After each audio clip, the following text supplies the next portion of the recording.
All right, pro Schmo community. So, backed by popular demand, everybody wants me to review Jamal Hill's video. You guys know that Jamal Hill was half of our account bet for earlier this year, and you know that was a bust. My man came out with knee braces, all right, to fight, and I thought that was appalling to watch, man. Especially more absurd, I thought it was the fact that he would be backstage and he'd be overwhelmed with tears, like. No, no, no. Accountability comes before the fight, not after. You know what I'm saying? I would have never took a fight like that. There's no amount of money, no amount of money. But hey, folks, people have a price too. So most might have a price. Sometimes you might be under the circumstances to have a price. Anyway, let's review this. Hey, first things first, Jamal Hill. I've heard that you have great takes on the conceptualization of what the red or B side could potentially look like, all right? And that the results have actually fared very well in your video. So that's pretty cool. All right, we're going to get into this breakdown now, what Jamal Hill believes is pretty much how the fights are going. And I mean, a lot of the sides are insinuated or implied. So he might suggest that Gunnar Nelson would defeat Holland or Holland would defeat Gunnar Nelson by implications only. He's not stating whether Holland would win or Gunnar Nelson would win. All right, we're getting into this right away. Hey, Jamal Hill, you got only 3,000 views in a day. You went from pulling 300,000 views, 400,000 views. Brother, you need to work on your thumbnail. You heard? Let's go. Let's go. Let's go. Here we go. Pro Schmo community. Let's hear what this brother's got to say. Use that timing and that awareness. Let's move. Commercials. I'm a huge fan. Hey, what is your number one tip for saving money? Pay off your credit card debt. Don't pay off shit. Just don't spend it on garbage. What's happening? We got a UFC fight night on tap over in London, England. Get some dirty boxing in, get some good shots in. If he can, work to get him to the ground. I believe this is not a fight that he should try to take on standing. I don't believe he should work this fight on his feet. If he does, it's gonna have to be really. So he's suggesting that Padilla should grapple Jai Herbert all 3 rounds. It's not easy to take down. He's even harder to hold down.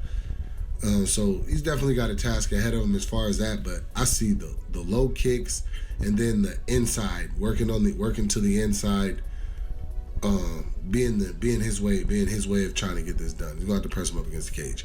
Jai Herbert, use those long strikes. Use a good jab, a good long jab, good long teep kicks, low kicks to the body, and things like that to get Chris to open up.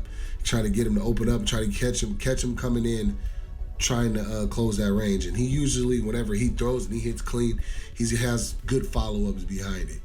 So I believe, yeah, man, that's just pretty much how he's smart, man, because Jai, you know, he goes back to the outside. He resets. Smart take. I don't think that the small Chris Padilla is going to be able to grapple a huge Jai Herbert. Jai Herbert is much larger in frame than Leon Edwards. Nathaniel Wood has really good lead hand combinations, but most of them are just like lead hands. Got a good jab and a hook to follow it, and then that hook to the two. I believe Morgan is the more polished striker. I believe he's faster. I believe he's more athletic, and I believe his initial fast movement is faster than Nathaniel Wood's. So wrong. Nathaniel Wood is the boxer, folks. This guy Morgan Charrier's got good striking. He scrambles really well. However, here's the thing: Nathaniel Wood's got to keep this fight on the feet. Let's listen more. A lot longer and things of that nature. Work behind that solid jab. I try to chill on the hook hook punches, and then he tends to reach over for a 2. Sharif is very fast. He's got good hands. He's got good punching combinations, and I believe that's what he should look to work from here. Should try to keep that space, keep that distance, work in and out fast, and wait for No. Nathaniel Wood's got this on the feet, folks. Morgan, the only thing he's got to do here to win is clinch, grapple, do his best to get Nathaniel Wood inside a grappling mix. That's it. Very, very active. I believe that if he's able to stay back and kind of frustrate Nathaniel with his foot movement, you know what I mean, just tagging him and keeping back, keeping away, Nathaniel will try to rush forward, and I believe he can catch him on that. Inside knockout. Absolutely not. That's not happening, Want folks. zero transfer No fees way, and no quick way, no flights way, to no way. Jamaica? Send your first online money transfer with money. Jordan Vincic versus Chris Duncan. Jordan, I had to go look up some of his fights. He's a Muay Thai guy. He's a Muay Thai guy. He's got really that. So if you haven't figured it out yet, he's only telling you, the implications of what it could look like between both fighters. He's pretty much implying that Padilla can win in the grappling, but it's a hard fight. He's saying he's staying off. He's talking about Nathaniel Wood and then Morgan Charrier. He's saying that Charrier is very well skilled. He's faster, his timing is good, and he's got grappling. And he sees that, he's going to persuade Nathaniel Wood to fight his fight, what Charrier wants. Where I disagree. All right, now we're moving on. Jordan Vucenic, he's going to talk about how he's just incredible. His striking is too good. He's too fast. Duncan's too slow. And I think Duncan's going to wrestle, has to wrestle. And I think he's going on the Jordan Vucenic side, which I agree. That traditional Muay, because he tends to come straight forward at people at you. And Chris Duncan, I was there live whenever he fought and he won on Contender Series against Charlie. And Charlie was piecing him up. Charlie was piecing him up, and then all it took for him to line him up one time coming forward, he ate that right hand, and it was a nasty knockout. So he has power in his hands. I believe he should press to get him down. Morgan, the fight that I seen, he was able to be taken down. So his takedown defense isn't that crazy. He does have some athletic feet up under him and good movement, but I believe Chris should work to take him down. Work him out, wear him out on the ground, wear him out up against the cage, and if he can find that big shot, he should. But the speed from Jordan is exactly. So he's leaning Chris Duncan with all the grappling, the clinch work against the wall, and he ain't gonna win that way because he's gonna gas out. Chris Duncan is gassing out. Thintra, I don't know. Let's go. To where she's Molly McCann, Alexa. Put those other shots behind it and put her away, as well as she has the option to take her down. She also has the option to take her down. She's athletic on the ground. She has a really, really long and wide base whenever she's basing out to really hold and in control whenever it does hit the ground.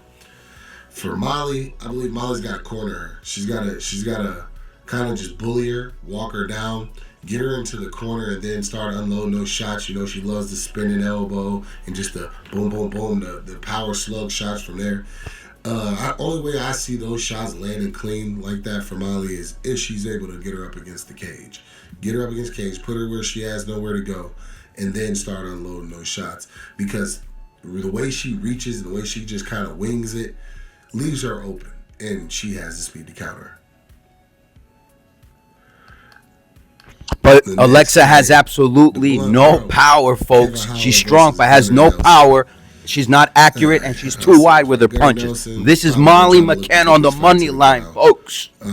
Kevin at middleweight has been more susceptible to ground fighters and been able to be taken down. He's submission, things like that, or just be held down. That hasn't so much been the case at welterweight. There's not many guys that come with the Paul's length and size that Kevin comes with the welterweight weight class. And I believe Gunnar Nelson is actually a little bit more shorter on the shorter side of the weight class. So Kevin Holland on the money line. There's no way you could bet Gunnar. He's too small, too slow, wide. Gunnar Only thing he's got is the grappling. More very, very sideways. I believe he's a southpaw. He's very, very sideways. He's more of like a karate fighter with his strikes. He likes to throw that. And you saw what Kevin Holland did with that karate foul style against Wonder Boy. Would it remind you of a Wonder Boy? Not as sharp, not as clean. Kevin killed Wonder Boy. And Gunner's fault. Kevin's been in there with Wonder Boy. And you can't bet Gunnar Nelson. You can't. So I believe for Kevin, he should the low kicks, the calf kick, the low inside kicks, just beat the leg up. He's kind of leaving it out there, winging it, daring you to chop that leg out. And then not only that, the thing about standing that, in order for you to come in, you have to lunge. It has to be lunges in order to get to your target and get to where you want to go. He also uses that side motion sometimes to kind of turn and time you coming in with a strike, and he'll shoot under for a takedown. Kev has to be ready for that.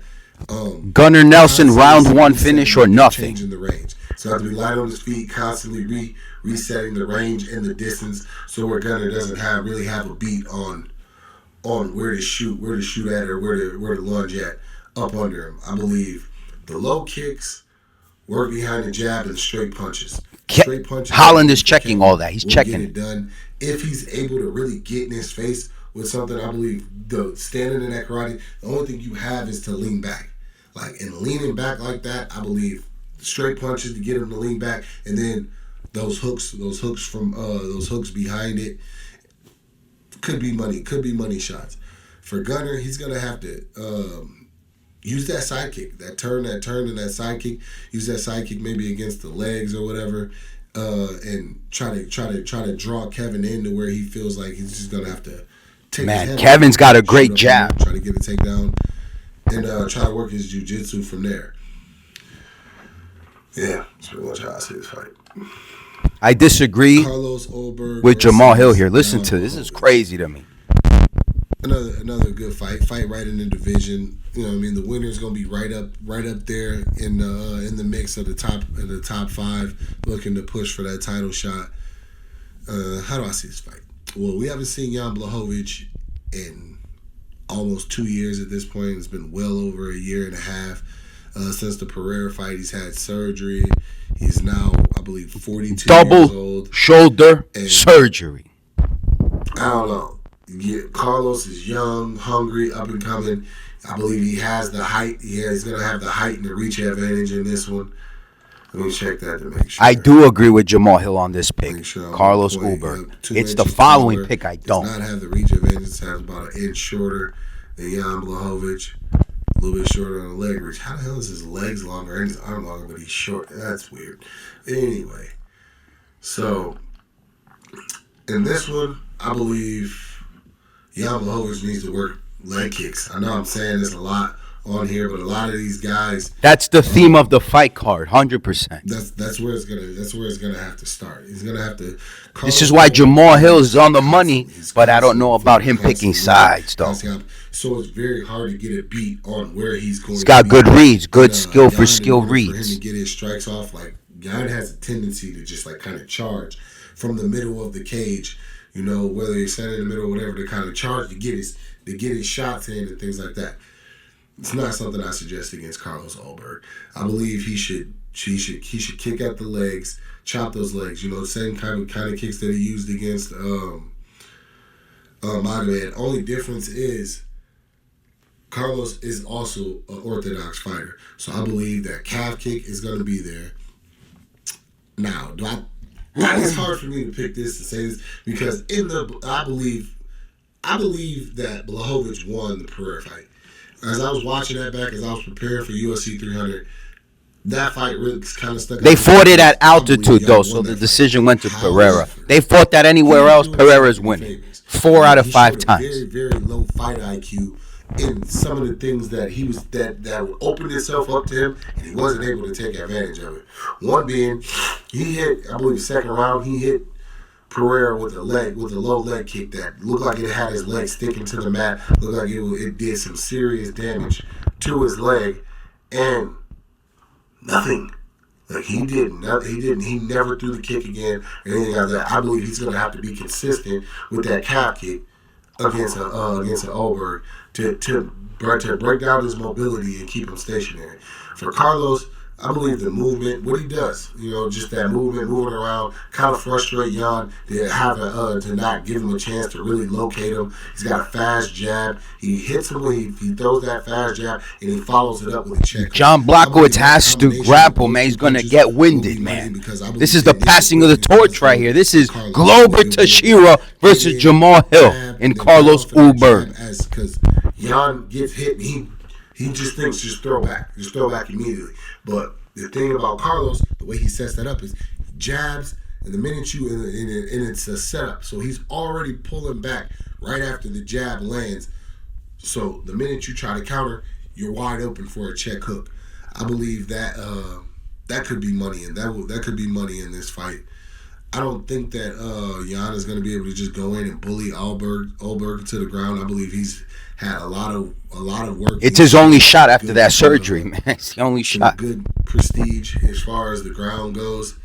Plus, he's going to be he's athletic. He's more athletic. He's younger. He's got a lot more bounce in his legs. I believe that it'll be hard to keep him down if he can get him down. But yeah, I believe those are how Blachowicz should try to approach it. Leg kicks. Here's where I don't agree with him. He's moving on now. Leon Edwards versus Sean Brady. Alberg standing. His package is kind of wide open right here. Pause. That was crazy.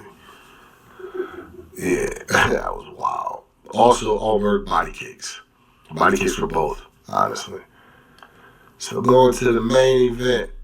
Leon Edwards. That's the only takedown John Blachowicz is going to have if he gets that kick. I see this one. All right. I will say this.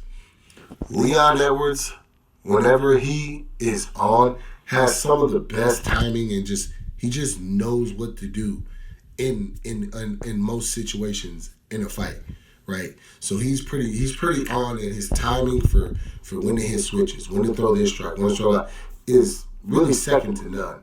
You know, his setups are very crisp. But in the last few fights from Leon, he hasn't been as active, right? He's not as active. He's not working as much. I believe it's because of Bilal's boxing, man. Bilal's boxing and wrestling is crazy. What's he gonna do? And then by the time he's like, oh, I'm gonna return, Bilal's already dumping him on his head. So Brady has that ability. We saw in the Gilbert Burns fight. Brady's too short. Kind of press in. Reach is too short. Brady too short. Reach too short. He'll get winded if he has a game plan like that. Well, from there, for this fight, I will say those punches, a lot of strikes that he threw against Gilbert, like in the combinations and how he was throwing against Leon Edwards, when Leon Edwards is on and being Leon Edwards, could get him countered. I believe Leon should actually sit back and let Sean come to him and just use that timing and that awareness, you know what I mean, long jab and feints to draw out and really, really sting him. I believe Leon, if he's actually on the point, his feints will be money. The feints in drawing Sean Brady into coming and thinking he can commit and come in and throw and put the shots on him, I believe shit. The pull punches are there. It's a 5-rounder. All Leon's got to do is defend maybe 1 or 2 rounds against the octagon wall. Disrupt his forward movement would do him a lot of justice. The body kicks are there. The leg kicks are there. Leon needs to open up his arsenal here for this fight. For Sean Brady, he's gonna have to get in Leon's face. He's gonna get in Leon's face, make him uncomfortable,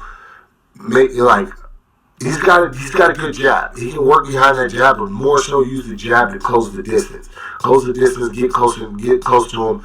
Try to get him into that blender of work of Leon ain't afraid of him, man. He's got so many training camps for defensive wrestling against these guys like Belal, Kamaru Usman. He ain't afraid of no Sean Brady. Jab, feint, and then takedown. Absolutely not.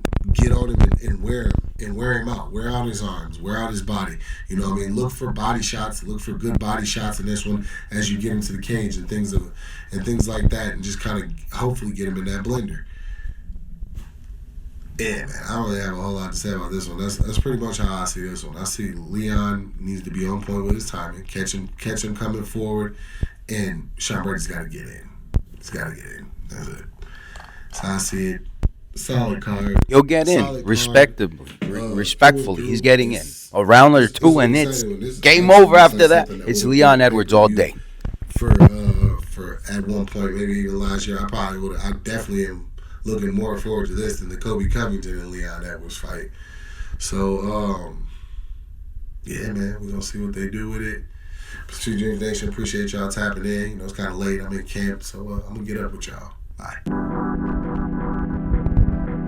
Catch you on the flip side. Pro Schmo, there you have it. 15 minutes of my time.